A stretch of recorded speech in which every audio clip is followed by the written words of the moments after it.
장기적으로 어떤 이 코로나19 이후에 다들 경제가 회복돼야 된다, 회복돼야 된다 하는데 정말 그 역사상 유례가 없는 온실가스 배출량 감소라는 어떻게 원치않았던 좋은 결과가 났다면 이것을 유지하면서 회복되는 방법이 뭔가 좀 고민하는 어떤 필요가 있다.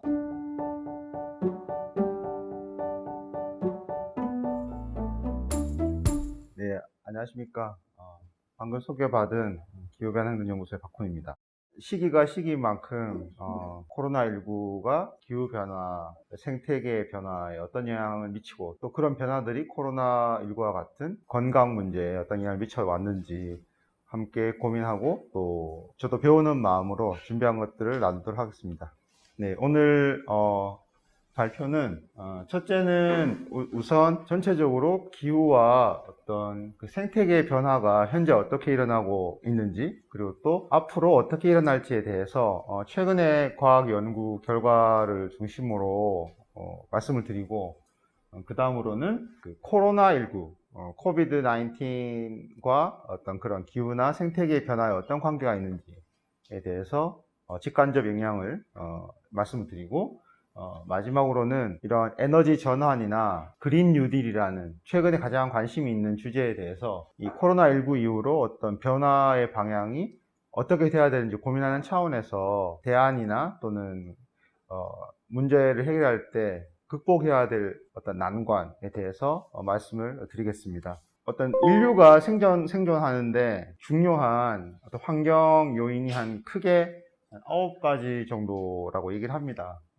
과학자들이 얘기를 하기로 이제 기후변화가 있고, 그 다음에 어떤 생물 다양성의 변화로 대표되는 생물권 온전성 변화가 있습니다. 그리고 지표 시스템 변화라고 해서 이제 토지를 어떻게 이용하느냐, 그 다음에 담수 이용, 민물의 사용에 대해서가 있겠고, 그 다음에 생물화학적 흐름이라고 해서 이제 인과 질소가 생태계에서 어떻게 순환이 되는지, 그리고 해양이 산성화되는 것도 큰 문제고요. 또 대기의 에어로졸, 그러니까 대기오염 물질이 지금 증가하는 문제, 성층권의 오존층이 파괴될 경우에 또 생존에 큰 위협을 가할 수 있고, 또 새로운 물질, 그러니까 우리가 보통 아는 그 환경오염 물질이 증가하는 것을 생각하시면 되겠습니다. 이 9가지 환경 요인이 이 그래프에 보시면 가운데에 빨간색 동그라미를 넘어서면은 이제 인류의 이해 수준을 넘어서는 어떤 불확실성의 단계에 접근하게 되고, 바깥쪽에 회색 동그라미를 넘어서면은 인류가 이해하기로도 위험 수준을 넘어서는 단계가 됩니다. 그림을 보면 아시겠지만 생물권 온전성 변화는 위험 수준을 넘어섰고요. 생물화학적 흐름, 인질소 흐름도 위험 수준을 넘어섰습니다.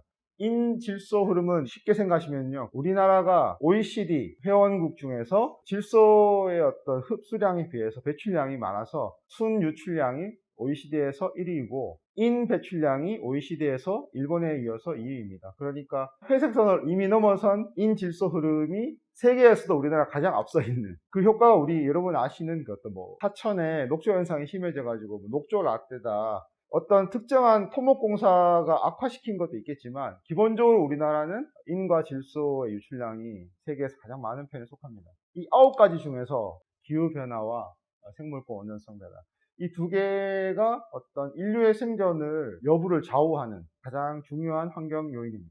그런데 이 기후변화는 지금 빨간 선을 넘어섰고요. 아직 회색을 넘지 않은 단계인데, 이게 논문이 나온 지가 벌써 5년 됐는데 그 사이에 훨씬 더 많이 발전돼 가지고 어떻게 됐는지 말씀을 드리겠습니다.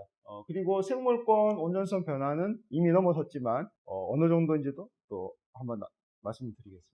기후변화 같은 경우는 많이 들어보셨을 겁니다. 산업화 이전에 비교해서 얼마나 온난화가 됐는지, 인류가 석탄이나 석유와 같은 화석 연료를 쓰기 전에 자연 상태에서의 기후를 얘기하는 겁니다. 거기에서 어느 정도를 넘어서면 위기인가 했을 때 전 지구 평균 표면 온도가 1.5도에서 2도 정도를 얘기를 하는데요. 산업화 이전보다 1도씨가 상승했다고 그러는데 2019년 작년 기준으로 이제 1.1도가 상승한 상태입니다. 그런데 1.5도를 넘으면은 안 된다, 그런 얘기를 하는데, 그러면 1.5도를 언제 넘느냐? 과학자들이 얘기하기로는 2030년이면 1.5도를 넘을 거라고 봅니다. 그러면 지금 10년밖에 안 남았죠. 물론 2030년에 갑자기 세계 종말이 오는 건 아닌데 어떤 돌이킬 수 없는 변화의 어떤 시작이 된다는 그런 차원에서 상당히 좀 위기 상황이라고 보시면 되겠습니다. 지금 1도 여기 선인데요. 지금 1.1도라고 보면 이 회색 선이 지금 현재 상황이라고 보면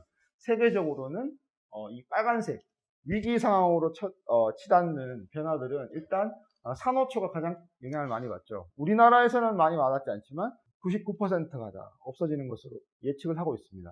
인류가 모든 역량을 집중해서 기후변화에 대응한다 해도 70에서 90%는 없어질 거라고 보고 있습니다. 우리나라에 직접적으로 미치는 영향이 연안 홍수를 들 수 있겠는데, 연안 홍수도 태풍이 왔을 때 만조가 겹치면 일부 항구가 물에 잠기는 걸 보셨을 텐데요. 지금의 예측으로 보면 인천은 그런 일이 인천에 일어날 경우에는 인천 면적의 30% 물에 잠긴다고 보고 있습니다. 그만큼 상당히 지금의 추위가 계속된다면은 그 정도의 태풍과 만조가 겹치면 그렇게 될 수 있다고 보고 있습니다. 그 외에는 좀 세계적으로는 지난 4월 같은 경우는 세계가 지금 1.5도 이런 걸 좀 걱정하고 있는데, 시베리아나 북극은 산업화 이전보다 12도까지 더 올라간 상태였습니다. 그래서 산불도 꺼지질 않고 얼음은 계속해서 녹는. 그래서 이런 변화가 왜 일어나느냐? 지구에 들어오는 태양 에너지, 태양 복사 에너지 대부분이 다시 우주 바깥으로 나가야 평형을 이루는데, 이산화탄소를 중심으로 한 온실가스가 붙들어드는 거죠. 물론 아주 옛날에 4억 년 전 이럴 때는 이산화탄소 농도가 높았던 적이 있긴 했는데요.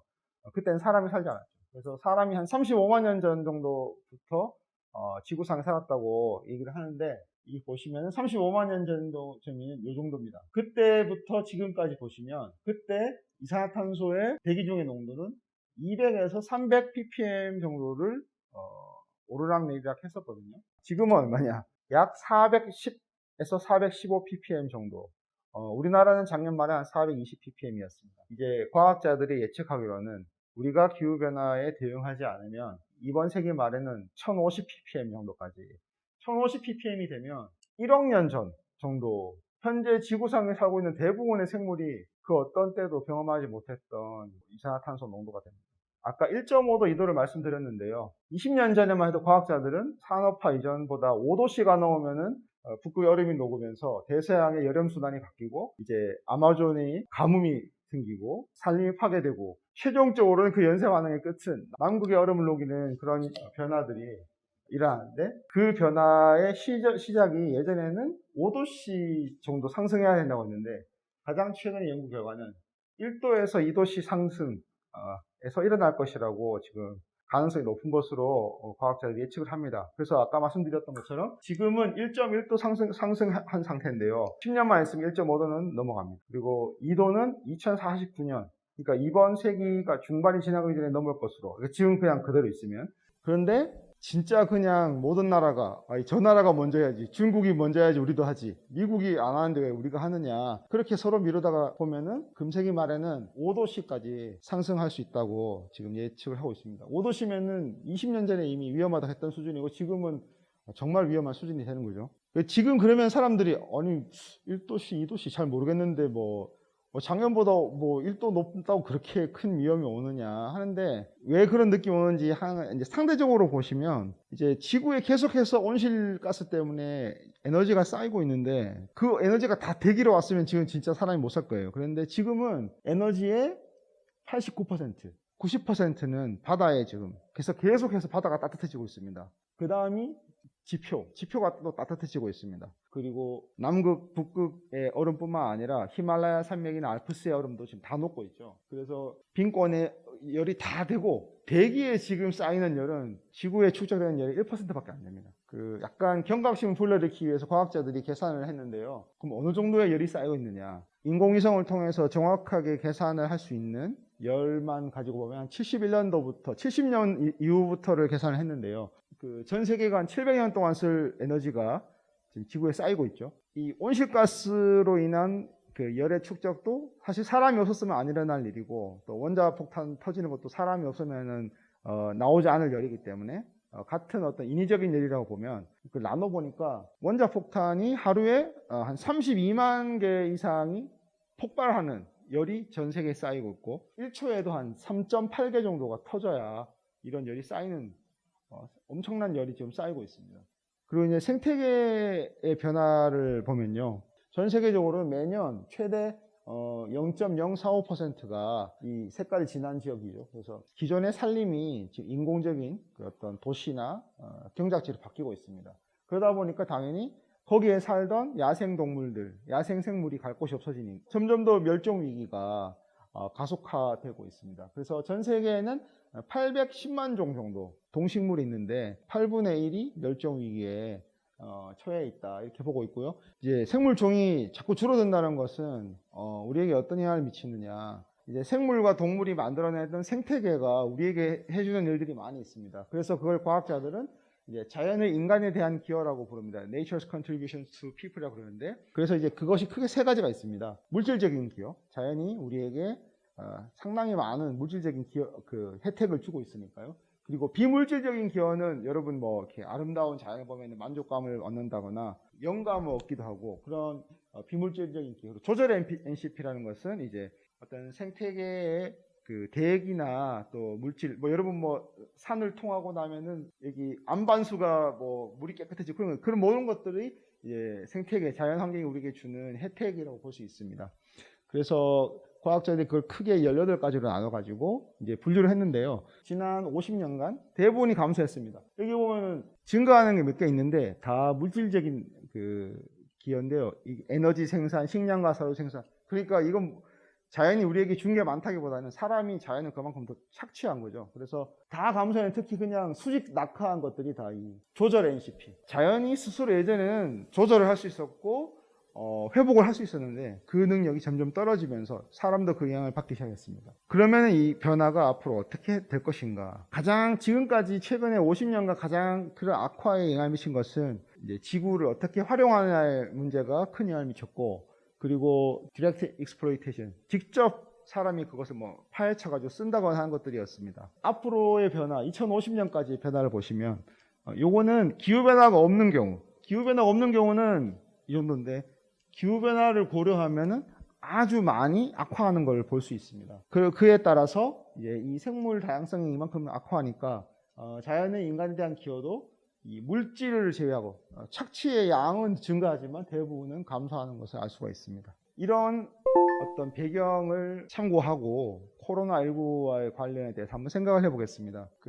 여러분 뭐 많이 들어보실 거예요. 코로나19 덕분에 공기가 깨끗해졌다, 미세먼지가 줄어들었다, 그런 얘기 하는데 이게 이제 정부에서 미세먼지가 늘었는지 줄었는지, 그리고 그게 무엇 때문인지 분석을 했거든요. 여러분 아시겠죠? 뭐 중국이 코로나 때문에 고생하니까 공기가 좋아졌다. 예, 분명히 있습니다. 그러니까 기여율은 줄었지만 워낙 그 공기가 많이 좋아졌기 때문에요. 그리고 이 정책 효과, 우리나라가 뭘 했냐면은 여러분 아실 거예요. 작년 2019년 3월에 미세먼지가 엄청 심했어요. 국가기후환경회의라고 반기문 전 유엔 사무총장 위원장으로 모시고 미세먼지에 대응을 하자. 그래서 거기서 미세먼지 계절 관리제라고 해서 작년 12월부터 올해 3월까지 석탄 화력발전소 가동을 20몇 군데 멈추거나 조절하고 노후 경유 차량이 일부 지역에 못 들어오게 하고 그런 조치를 취했거든요. 그래서 그 효과가 미세먼지를 한 2.5 마이크로그램 정도 농도를 떨어뜨렸다. 정부에서는 그래서 어떤 정책 효과를 홍보하려고 이 표를 만들었는데, 여러분 보시면은 가장 큰 영향은 기상의 영향이에요. 기상이 좋아져 가지고 미세먼지가 가장 많이 5.8 마이크로그램이 감소했습니다. 근데 이걸 반대로 생각하면은 기상이 도움을 주지 않으면 어떻게 될 것인가? 여러분 미세먼지 고농도 현상이 일어날 때 가장 많이 얘기하는 게 대기 중 제로 오염 물질이 쌓여서 고농도 현상이 일어났다.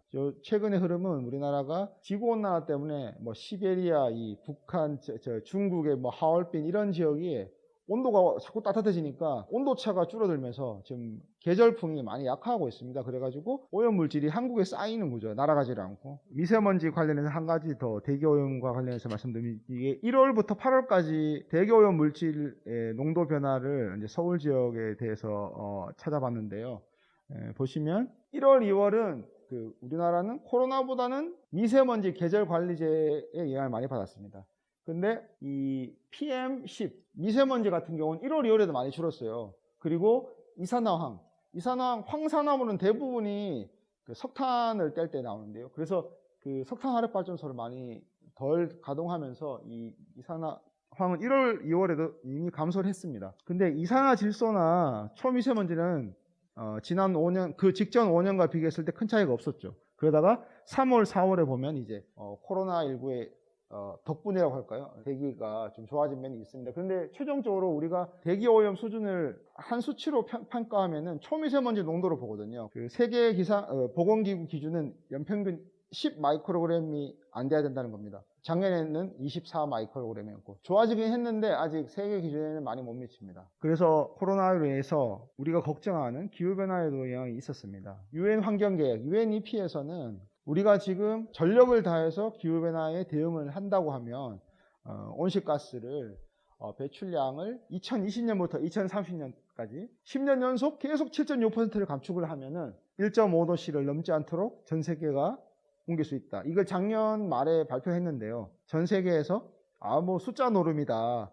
뭐 7.6% 어떻게 감축하느냐 그렇게 얘기를 했거든요. 그랬는데 지금 코로나19로 인해서 차도 안 다니고 비행기도 안 다니고 하면서 또 공장도 많이 안 돌아가고 지금 올해는 작년보다 온실가스의 가장 많은 부분을 차지하는 이산화탄소가 8% 감소할 것이라고. 이게 지난 100여 년에 걸친 온실가스 증감 추이인데 대공황이나 2차 세계대전, 2차 석유파동에서도 없었던 온실가스 감축이 일어났습니다. 그래서 이 정도의 일이 매년 일어나는 정도가 되어야 기후변화에 대응할 수 있다니까 기후변화가 얼마나 대응하기 힘든 것인지 또 반증이라고 볼 수 있겠습니다. 이거는 우리나라 사람들이 코로나19가 악화하고 이게 2월 16일부터 지난달 말까지에 어느 사람들이 주로 어디로 갔느냐 그 전 1월 달과 비교했을 때 보시면은 늘어난 것은 일단 야외, 그 다음이 식료품점, 대형마트, 그러니까 식료품을 사시는 거죠. 왜냐하면 요즘은 식당을 잘 안 가시니까 음식 재료를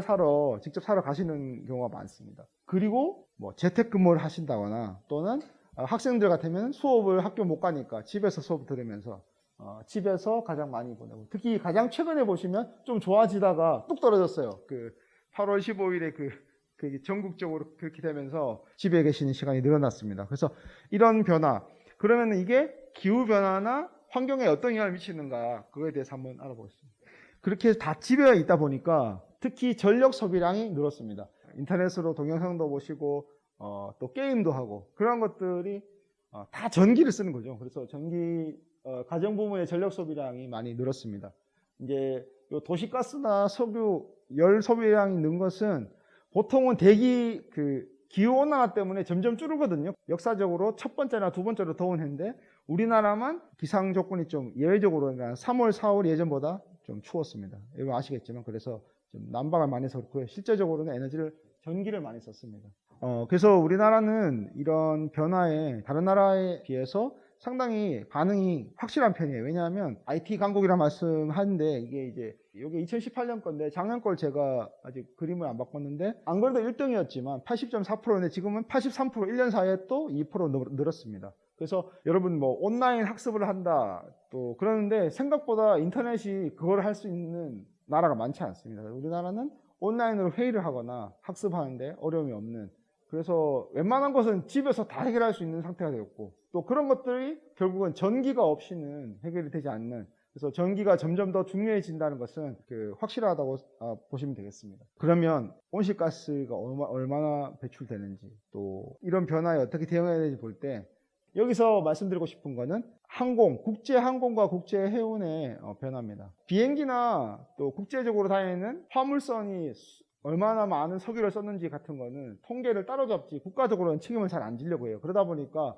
그거를 줄여야 된다는 규제도 좀 약한 편이고, 항공이나 또 해운, 이산화탄소 배출량으로 보면은 국가적으로 통계가 안 잡히는 배에서 나오는 이산화탄소 배출량은 한국보다 많습니다. 우리나라 전체보다. 비행기도 한 세계에서 한 12등 정도, 전 세계 평균보다 훨씬 더 많이 증가하고 있었고요. 그랬는데 올해 인천공항에 외국에 사람이 안 옵니다. 전 세계적으로 똑같습니다. 지금 우리나라는 작년보다 같은 기간보다 현재 한 40% 비행기가 덜 다니고 있어요. 그랬는데 싱가포르, 여러분 아시겠지만 도시국가인데 국내선이라고는 없겠죠.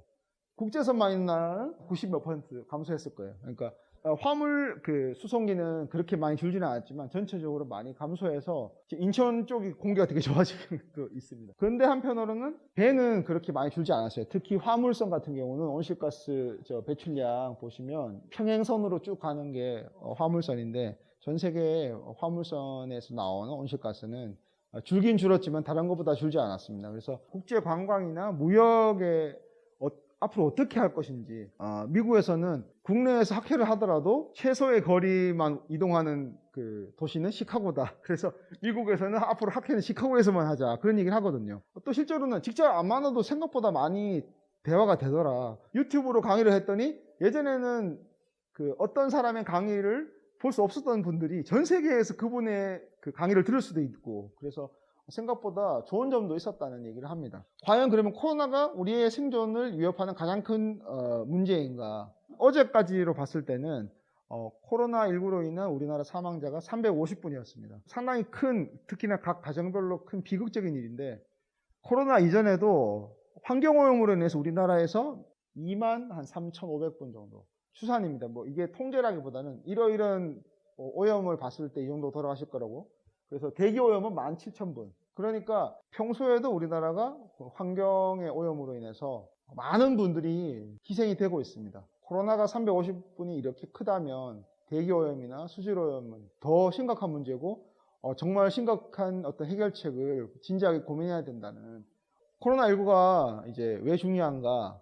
환경과 인간의 삶을 생각할 때는 코로나가 이제 그 주노시스라고 인수 공통 감염병, 사람과 동물에게 서로 감염을 일으키는 에볼라, 돼지 독감, 사스, 메르스, 그리고 가장 최근에는 이제 코로나19가 있습니다. 그래서 박쥐나 천산갑이나 이런 야생 동물에게서 사람이 옮겨가지고 전 세계에 퍼진 거죠. 최근에 새로 생긴 신종 감염병의 경우는 75%가 인수 공통 감염병입니다. 달리 말하면 동물과 접촉하지 않았으면 걸리지 않을 수 있었던 거죠.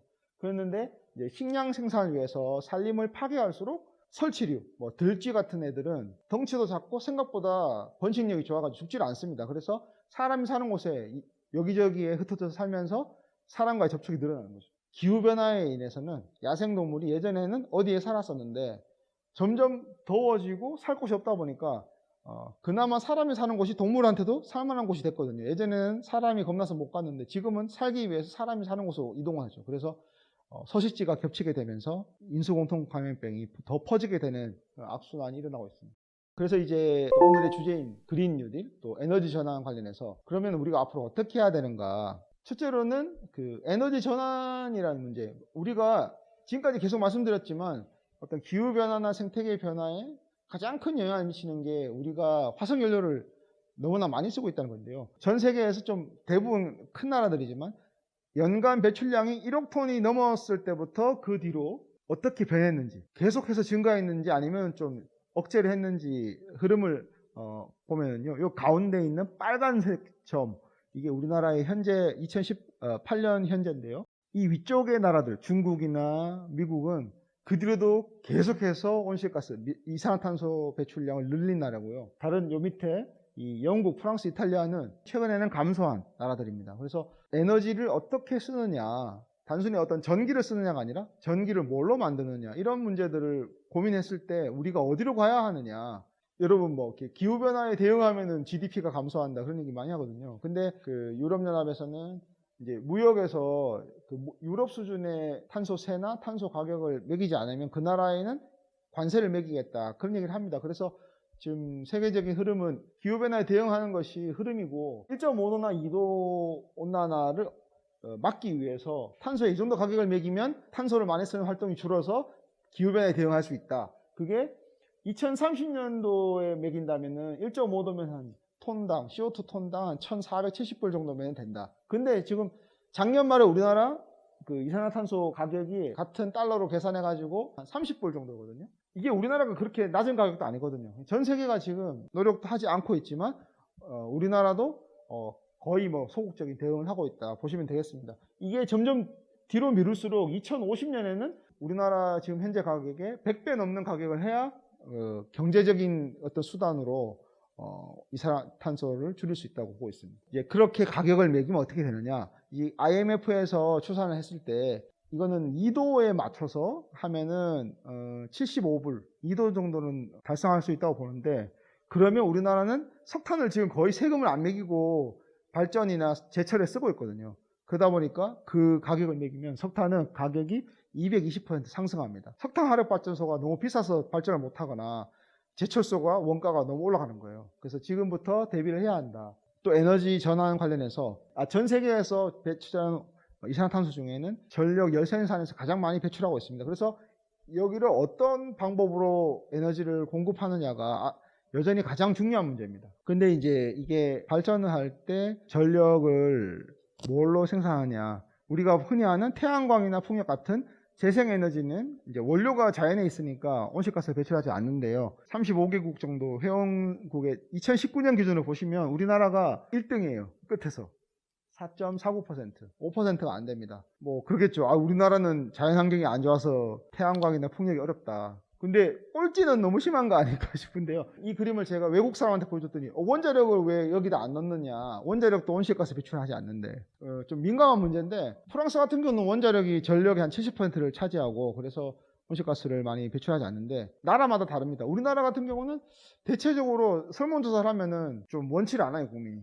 기존에 있는 건 모르겠지만 새로 어딘가에 그 원자력 발전소 짓는 게 쉬운 일은 아닙니다. 아까 말씀드린 것처럼 우리나라는 태양빛도 약하고 뭐 바람이 적게 분다고 생각하실 수 있는데, 2000년에 우리와 같이 차지했던 나라가 이 노란선이 어느 나라인가요? 영국이잖아요. 근데 최근에 영국은 여기 40%까지 올라왔어요.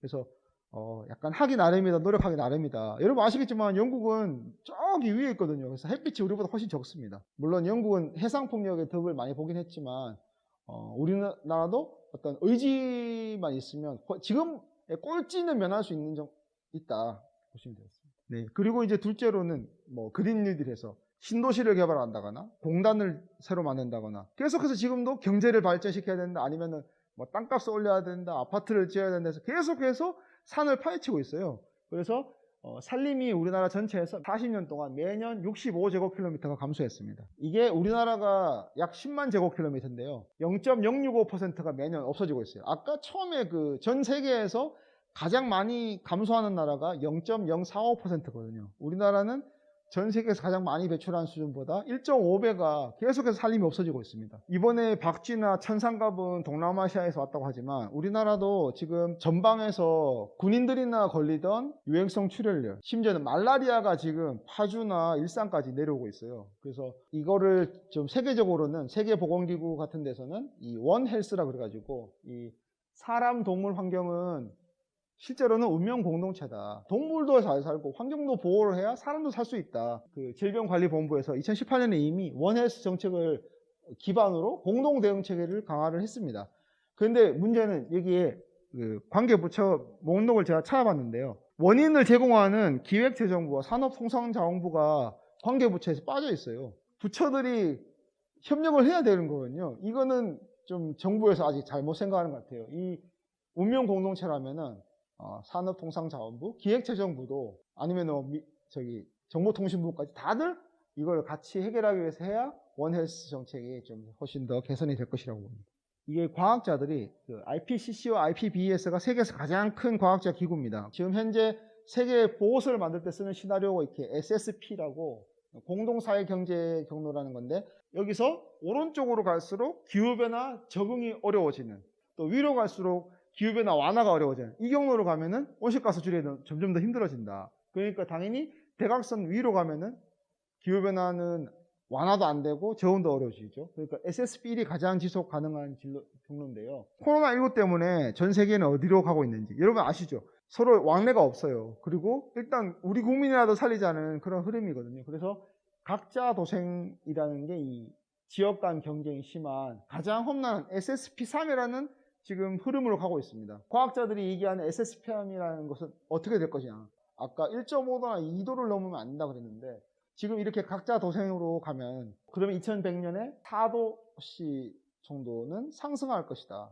그래서 이 SSP3 경로 지금 일시적으로 갔지만 최대한 빨리 SSP1 경로, 공동 운명체를 인식하고 공존할 수 있는 경로로 가야 된다. 그래서 이제 세계적으로 각국의 재정 담당자, 또 세계은행 같은 국제기구, 또 세계적인 노벨 경제학상 받은 학자들한테 최근에 설문조사를 했습니다. 그러면은 코로나19 이후에 경제회복 정책을 어떻게 해야 되느냐 했을 때 이 오른쪽 위에 있는 4분면이 경제도 회복할 수 있고 기후변화에도 대응할 수 있는 이 밑으로 가면은 경제는 회복되는데 기후변화에는 도움이 안 되는, 바로 효과는 안 나타나더라도 기후변화 대응이나 완화에는 도움이 되는 정책들이 있습니다. 그래서 어떤 저 위에 일시적으로 대출을 준다거나 현금을 지원하는 것들은 기후변화 대응에는 의미 효과가 나는, 그래서 단기간에 바로 하는 것도 있겠지만 장기적으로 어떤 이 코로나19 이후에 다들 경제가 회복돼야 된다 하는데,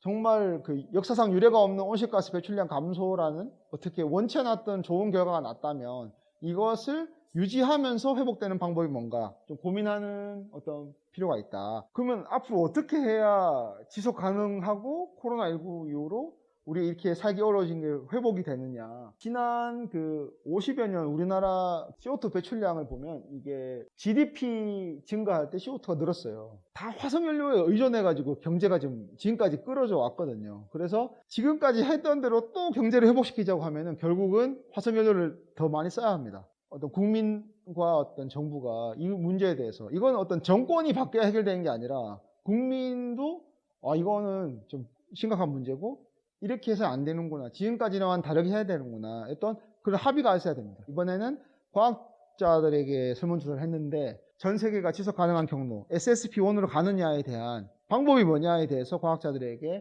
여론조사를 했습니다. 그래서 그걸 STE라고 그래서 사회급변 요소라고, 티핑 포인트에 대항하는 티핑 액션, 티핑 인터벤션인데요. 그래서 구체적으로 이런 정책을 도입하면 될 것이다.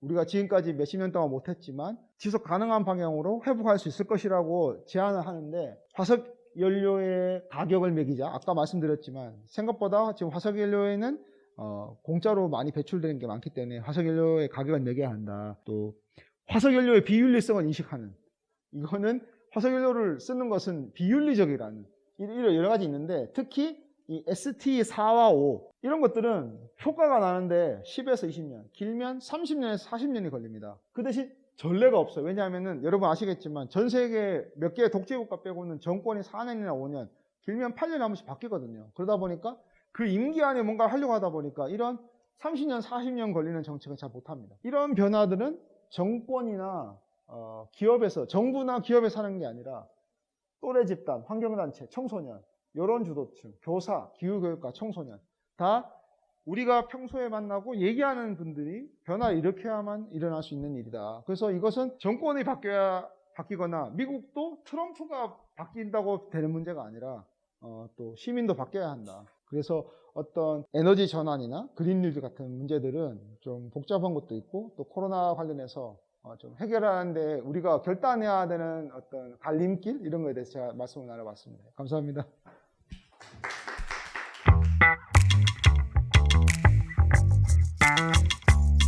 제가 엊그제는 인천에서 토론회 갔었거든요. 그런데 인천의 환경단체분이 인천의 미세먼지가 서울보다 심하다 그러면서, 인천에는 석탄 화력발전소도 있고 항구에 배들이 줄을 서서 한 달씩 기다린다고 하더라고요. 그 정박할 공간이 없어가지고. 근데 바다에서 한 달 기다리니까 한 달 동안 거기서 벙커시유를 떼면서 대기를 한다는 거예요. 그래서 공기가 되게 안 좋은데, 이제 아무리 얘기를 해도 화력발전소나 항구가 우리에게 주는 혜택이 많기 때문에 막을 수 없다, 그런 얘기를 한다는 겁니다. 그래서 그 단기적이라기보다는 어떻게 보면 좀 너무 근본적일 수 있는데, 아까 말씀드렸지만 지금 1.5도나 2도로 하려면 석탄의 가격이 지금 우리나라에서 지금 배출권 거래지에서 거래되는 가격에 몇십 배에서 몇백 배가 돼야 되거든요. 그래서 스웨덴이나 스위스 이런 나라는 이미 100불은 넘어갔습니다. 탄소세 세율이, 유럽에서 그런 본격적으로 탄소의 가격을 매긴 나라들이 GDP가 진짜 감소했느냐 했는데, 감소한 실증적인 결과는 없고 늘어난 것은 있다. 그리고 일자리도 더 증가했다. 그런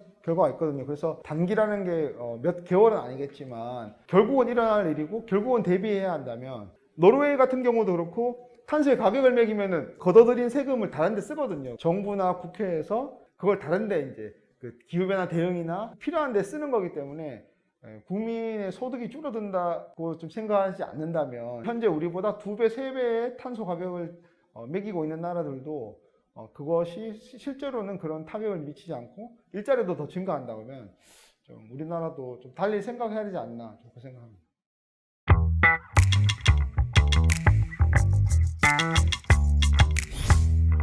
몇 군데 뭐 유럽 같은 데 보면은 뭐 생태 공동체나 기존의 전력망과 연결하지 않고 그 동네에서 스스로 생산하는 에너지만 쓰는 환경을 위해서 편리함을 포기한 분들의 어떤 공동체도 있고요. 근데 우리나라 같은 경우는 그 정도까지는 아니고, 서울 같은 경우는 이제 에너지 자립마을이라 그래가지고 처음에는 서울시에서 이제 그 프로그램으로 시작한 것 같은데 어느 정도 진행이 되면서 지역별로 뭐 서울의 동작구의 성대골이나 성미산 마을, 제가 거기 사는 분도 한번 만나봤는데 애들을 공동 육아하면서 에너지도 뭐 아껴 쓰고 스스로 좀 하시는 게 있더라고요. 그리고 동작구는 최근에 이제 정부 지원까지 받아가지고 집집마다 태양광을 설치를 해가지고 다 합쳐가지고 같이 생산하는, 그게 뭐 일부, 아직은 정말 일부지만 좀 앞서간 나라나 사례에서 배울 건 충분히 있다고 생각을 합니다.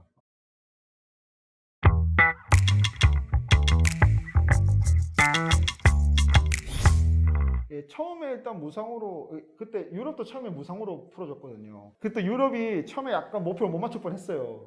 배출량이 좀 늘고 있었거든요. 근데 2008년, 2009년에 전 세계적으로 경제 위기가 닥치면서 모든 나라가, 코로나 정도는 아니지만 산업 활동이 급격히 악화하면서 유럽이 모든 나라들이 배출량 목표를 맞춰버렸어요. 그래서 배출량이 초과가 안 되면서 가격이 뚝 떨어졌어요.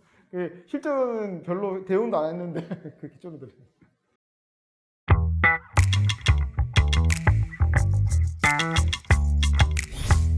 뭐 오늘 여기에 나오지 않았지만 그 전 세계적으로 그 토목 사업에 얼마나 많은 물질이 소비되는지 우리나라가 세계에서 가장 최상위에 있습니다. 뭔가 개발을 하면은 건물이 새로 들어와야 된다거나 또는 멀쩡한 것도 부수고 새로 짓는다거나, 그게 뭔가 개발이나 발전의 어떤 척도가 되는 것처럼, 그러니까 우리나라가 물론 그 6.25 이후에 많이 새로 한 것도 있지만 멀리 보지 않고 그런 인프라를 만들고 또 관리할 때도 좀 길게 보지 않은 건 분명히 있어요. 아까 뭐 임기 내에 뭔가를 해야 된다는 것도 있지만 그런 지속 가능한 정책을 고려해서 예를 들어 뭐 좀 지을 때 건설비가 많이 들더라도 몇십 년 갈 재료를 쓸 수도 있는 건데, 그런 토목 사업에 너무 많은 물질이 소비가 되고 있는, 특히 다른 나라는 모르겠지만 우리나라는 좀 물질을 어떻게 소비하느냐에 대한 어떤 근본적인 고민들도 해야 되는데, 지금 작년 말에 이제 국토교통부에서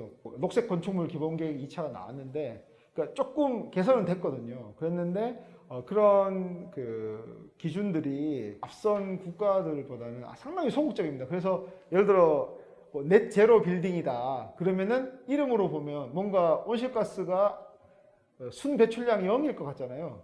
근데 우리나라에 넷 제로 빌딩이 몇 개 있는데 열어보면은 이 건물은 넷 제로 빌딩 5등급입니다 이렇게 나와요. 그러니까 1등급이 돼야 되는데 우리나라 1등급 없거든요. 그렇게 조금 그 국민이 오해하게 하는 정책들이, 새로 건물을 짓는다거나 인프라를 관리하는 데 있어서 단순히 이제 온실가스 떠나서 또 물질을 어떻게 소비하느냐, 그런 폐기물 관리까지도 좀 생각을 한다면 달리 정책이 나오지 않을까 싶습니다.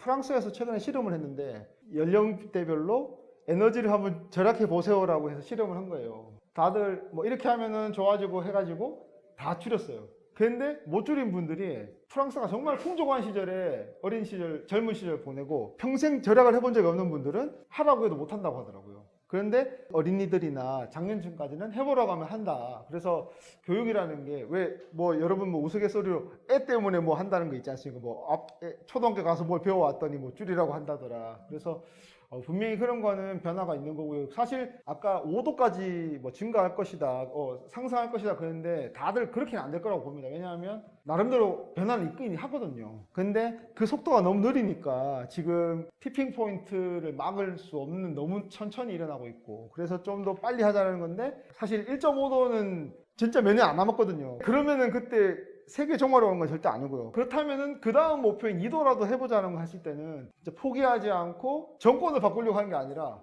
어린이부터 교육을 하고 내 이웃에게 더 좋은 점이 뭔지, 또 몇 년 후에 있을 유럽과의 어떤 FTA 고려했을 때 그 수준을 맞추려면 우리나라도 결국은 어느 정도는 해야 된다. 그런 변화에 대해서 좀 하면은 지금처럼 이렇게 비관적인 전망보다 좀 나아질 수 있지 않을까, 그 정도까지는 좀 생각을 했습니다.